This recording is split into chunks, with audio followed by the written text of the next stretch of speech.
Hi all welcome back. ഇന്ന് നമ്മൾ ഈ ക്യൂട്ട് ആയിട്ടുള്ള സിംഹക്കുട്ടൻ്റെ ടോപ്പറാണ് ഉണ്ടാക്കുന്നത്.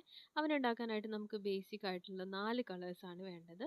യെല്ലോ, ബ്രൗൺ, ബ്ലാക്ക്, പിന്നെ കുറച്ച് വൈറ്റും.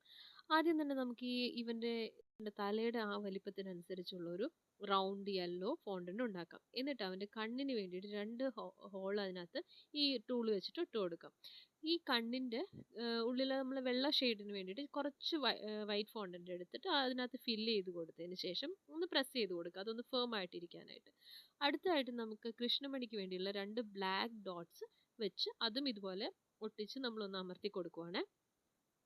ഇനി അടുത്തതായിട്ട് നമുക്ക് വേണ്ടത് ഇവൻ്റെ മൂക്കിൻ്റെ വശവും വായയുടെ വശവും കവർ ചെയ്യാനായിട്ടുള്ള ഒരു വൈറ്റ് ഫോണ്ടൻ്റ്, റൗണ്ട് ആയിട്ടുള്ള വൈറ്റ് ഫോണ്ടൻ്റ് കട്ട് ചെയ്തെടുത്ത് അതും നമ്മൾ എഡിബിൾ ഗ്ലൂ വെച്ചിട്ട് ഒട്ടിച്ചു കൊടുക്കുവാണ് കേട്ടോ. ഇനി നമുക്ക് അവൻ്റെ മൂക്കാണ് വേണ്ടത്. മൂക്കിന് വേണ്ടിയിട്ട് നമുക്ക് ഒരു ബ്രൗൺ ഫോണ്ടൻ്റ് എടുത്ത് ചെറിയൊരു ഹാർട്ട് ഷേപ്പിലാക്കിയിട്ട് അതും കൂടെ ഒട്ടിച്ചു കൊടുക്കുമ്പോൾ ഏകദേശം ബേസിക് ആയിട്ടുള്ള ഒരു സ്ട്രക്ചർ, ഫേസിൻ്റെ സ്ട്രക്ചർ ആവും കേട്ടോ. ഇനി നമുക്ക് എന്താണെന്ന് വെച്ചാൽ ഇവൻ്റെ കണ്ണിനൊരു ഡെഫിനിഷൻ കൊടുക്കാൻ വേണ്ടിയിട്ട് ചെറുതായിട്ടൊരു ഫോണ്ടൻറ്റിൻ്റെ ഒരു ത്രെഡ് പോലെ, ഒരു ബ്ലാക്ക് ഫോണ്ടിൻ്റെ ത്രെഡ് പോലെ ചെയ്തിട്ട് അത് കണ്ണിൻ്റെ മേലെ ഒരു ബോർഡർ പോലെ ഇതുപോലെ ഇങ്ങനെ ഒട്ടിച്ചു കൊടുക്കണേ.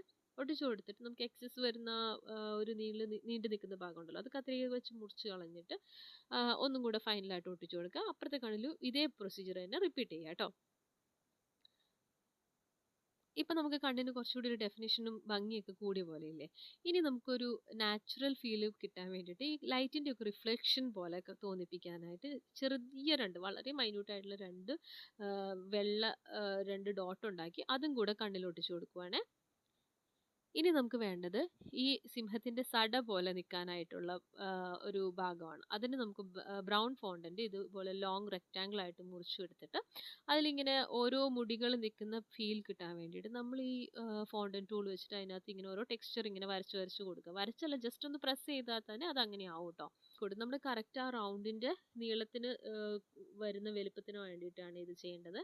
എന്നിട്ട് നമ്മൾ എഡിബിൾ ഗ്ലൂ ചുറ്റും ഇങ്ങനെ തേച്ച് കൊടുത്തിട്ട് ഇത് നമ്മൾ ചുറ്റും ഒട്ടിച്ചു കൊടുക്കുക. അത് ഒട്ടിക്കുന്നതിൻ്റെ വീഡിയോ എൻ്റെ അടുത്ത് ഇല്ല കേട്ടോ. ഞാൻ ഒരു കൈ വെച്ചിട്ട് ഈ ക്യാമറയും ഒരു കൈ വെച്ചിട്ട് ഇതും ചെയ്തപ്പോൾ കുറച്ച് ബുദ്ധിമുട്ടായി തോന്നിയുകൊണ്ട് ജസ്റ്റ് അത് ഇങ്ങനെ ഞാൻ ക്യാമറ ഓഫ് ചെയ്തിട്ടാണ് ഒട്ടിച്ചത്. എന്നിട്ട് ഇത് ഒട്ടിച്ച് കഴിഞ്ഞിട്ടുള്ള ലുക്ക് ഇങ്ങനെയാട്ടോ.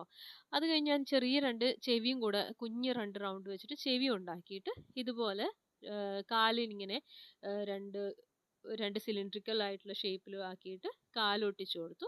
അതുപോലെ തന്നെ 2 കൈയും എഡിബിൾ ഗ്ലൂ വെച്ചിട്ട് ഒട്ടിച്ചു കൊടുക്കുവാണ് കേട്ടോ.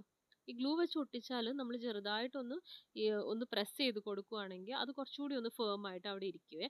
അങ്ങനെ ഞാൻ ജസ്റ്റ് ഒന്ന് പ്രസ് ചെയ്ത് അതൊന്ന് അതിനകത്ത് ഫേം ആക്കി വെച്ചു കേട്ടോ. ഇനി അവൻ്റെ ചീക്സിൽ രണ്ടും കുറച്ച് പിങ്ക് കളർ കൊടുക്കുവാണ്, ഒരു ക്യൂട്ടായിട്ടുള്ള ഒരു ഇമേജ് ആക്കാൻ വേണ്ടിയിട്ട്. അങ്ങനെ 2 കളറും കൊടുത്തു. ഇതിന് പ്രത്യേകിച്ച് കാലിൽ നമ്മൾ നഖമൊന്നും സെപ്പറേറ്റ് ആയിട്ട് ചെയ്തിട്ടുണ്ടായിരുന്നില്ല. അതിന് പകരം ഡയറക്റ്റ് ഇങ്ങനെ ബ്രഷ് വെച്ചിട്ട് നമ്മൾ വരച്ചു കൊടുക്കുകയാണ് ചെയ്യുന്നത്. എഡിബിൾ ആയിട്ടുള്ള ബ്ലാക്ക് കളർ വെച്ചിട്ട് നമ്മൾ വരച്ചു കൊടുക്കുകയാണ് ചെയ്തത് കേട്ടോ. ഇതിപ്പോൾ ഏകദേശം ഇതും കൂടെ ചെയ്ത് കഴിഞ്ഞാൽ ഏകദേശം നമ്മുടെ ഫൈനൽ ലുക്ക് ആയിട്ടുണ്ട്. ഫൈനൽ ഇമേജ് തന്നെയുള്ളതില്ല, നമുക്ക് കേക്കിനകത്ത് വെച്ചിട്ടുള്ള ഫൈനൽ ഇമേജ് കാണാം കേട്ടോ.